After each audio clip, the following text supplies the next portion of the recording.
dado de que no se palpa este proceso de la aterosclerosis y mucho menos su desarrollo. Hablar de la oxidación de las lipoproteínas en el endotelio y las consecuencias que generan, nos hablan entonces de factores proinflamatorios, de factores vasoconstrictores muy importantes y sobre todo de factores que generan agregación plaquetaria y trombosis. Hablo de los tres elementos más importantes que generan disfunción endotelial: vasoconstricción, inflamación e incremento de los factores protrombóticos. Si de alguna manera nosotros podemos contribuir a modificar las alteraciones que este metabolismo de lípidos generan, estamos haciendo mucho. Hablar entonces de magnitud del problema, hacia dónde vamos, qué estamos haciendo, fue ampliamente descrito en la plática que me precedió, de tal manera que, disculpen, creo que no van a alcanzar a ver lo que dice, lo que ejemplifican estas dos columnas, pero en el lado izquierdo estamos hablando de un proceso evolutivo de la enfermedad arterial coronaria, en donde la enfermedad ha dejado de ser incurable y progresiva por una enfermedad que ya es controlable y potencialmente puede ser regresiva. Y hablo de potencialmente en relación a la capacidad que tenga el médico de identificar las metas y de ejercer un tratamiento que haya sido benéfico, que haya sido demostrado por la evidencia, más no por las existencias del medicamento en la farmacia. Y el segundo de ellos, en relación a la regresión. Hablar de que el proceso de estabilidad primero y segundo de regresión nos lleva a establecer que el tratamiento debe de ser a largo plazo, y estoy hablando muy a largo plazo. Esto es, no tenemos una meta establecida para el inicio y término del tratamiento.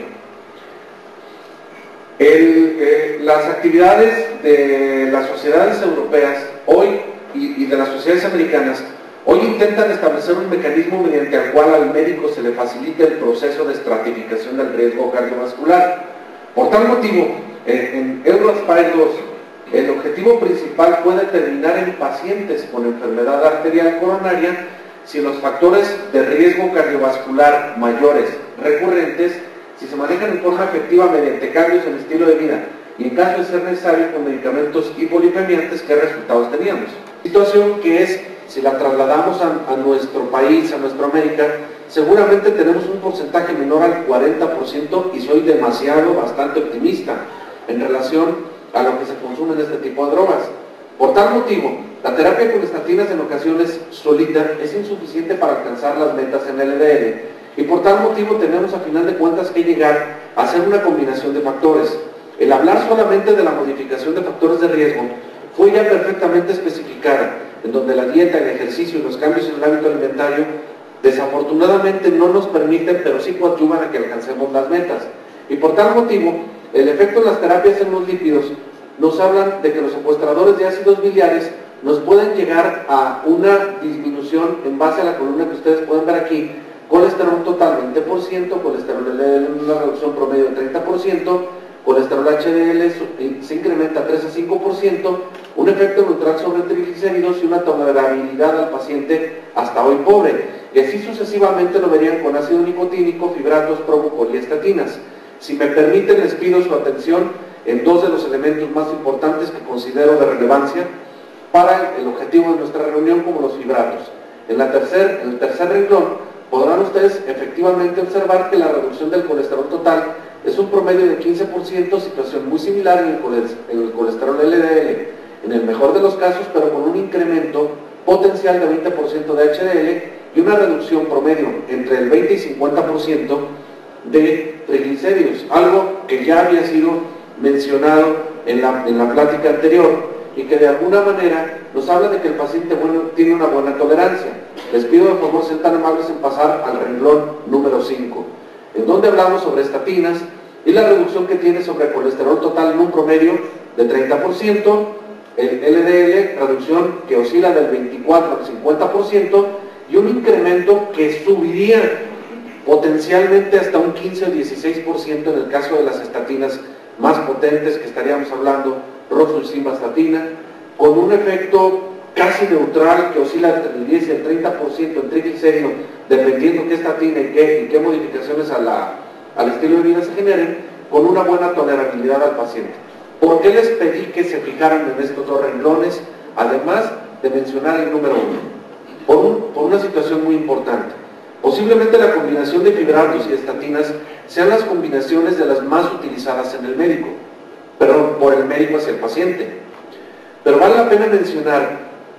que cuántos de nosotros con esta combinación hacemos un monitoreo de enzimas hepáticas a los 30 y 60 días para valorar la tolerabilidad.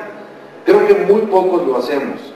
Y si lo hacemos en un momento determinado, tenemos que hacer un historial, independientemente de que en Fibrosil hablemos de cualquier fibrato que le demos al paciente, con la finalidad de establecer un rango de seguridad para alcanzar la meta en el paciente, pero para no generarle complicaciones. A esta situación entonces, si contamos que nuestro país tiene una alta incidencia de obesidad, tiene una alta incidencia de diabetes, estaríamos hablando entonces que uno de los patrones más importantes que se generan en nuestro país es la dislipidemia heterogénica,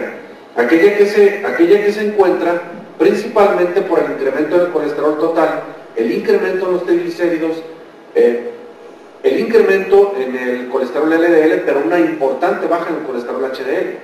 Si nosotros seguimos este patrón, entonces posiblemente la combinación de fibrato y estatina sea de la que más estamos utilizando, y hablar entonces del potencial por estatina, por cada uno de los fármacos que son más utilizados en las dislipidemias. Aquí los pueden ver ustedes. Hablamos de simvastatina, atorvastatina, me faltó rosuvastatina, perdón, pero de alguna manera estamos hablando de las 3 estatinas que se consideran más potentes en relación a la consecución del objetivo, que es la disminución del colesterol LDL como primer objetivo. Recuerdan ustedes que lo vimos en las primeras diapositivas como el objetivo más importante para que nosotros podamos alcanzar las metas. Y aquí, bueno, esta es una de las diapositivas que la pasaré muy rápido, ya fue mostrada a ustedes, en donde para fines prácticos yo les pido que sean tan amables en fijarse el efecto benéfico que cada una de las estatinas genera y la dosis que se utilizó de cada una de ellas, como Prava 20, simvastatina 20, atorvastatina 20 y rosuvastatina 10, con una disminución del colesterol LDL que ustedes pueden ver ahora en pantalla. Pero si nosotros usamos la combinación de ezetimiba con estatinas en general, podemos tener un logro en cuanto a la disminución de colesterol LDL con menos efectos adversos en el paciente. Así también una reducción que se da muy similar en cuanto a triglicéridos con la inhibición dual que cuando utilizamos las estatinas solas, y entonces ya podemos nosotros hablar de que tenemos una respuesta.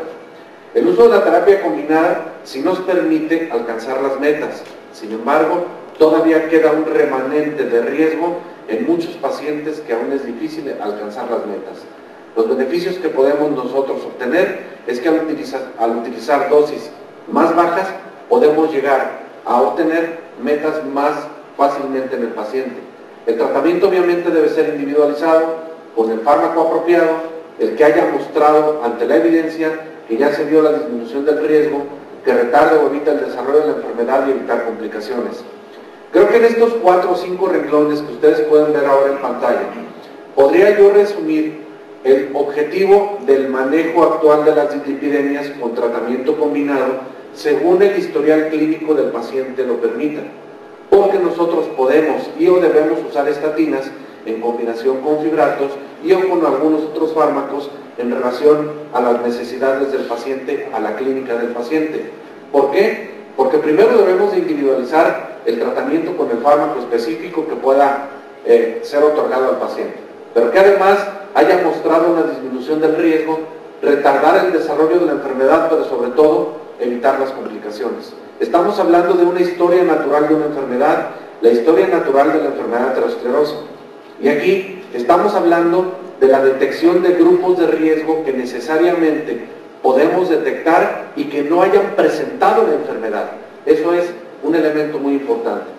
Esta simplemente la puse para determinar 2 de los aspectos: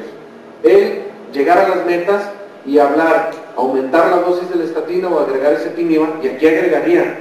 y si es necesario tendríamos que pensar en agregar fibrato, y si no logramos la meta posiblemente tengamos que pensar en resinas de intercambio para poder bajar el colesterol LDL, incrementar HDL, nuevas terapias, nuevas estrategias que se van dando, y hablar entonces de que en este metaanálisis de 14 estudios que se hicieron, en donde se analizaron más de 90,000 pacientes, en el tratamiento de las estatinas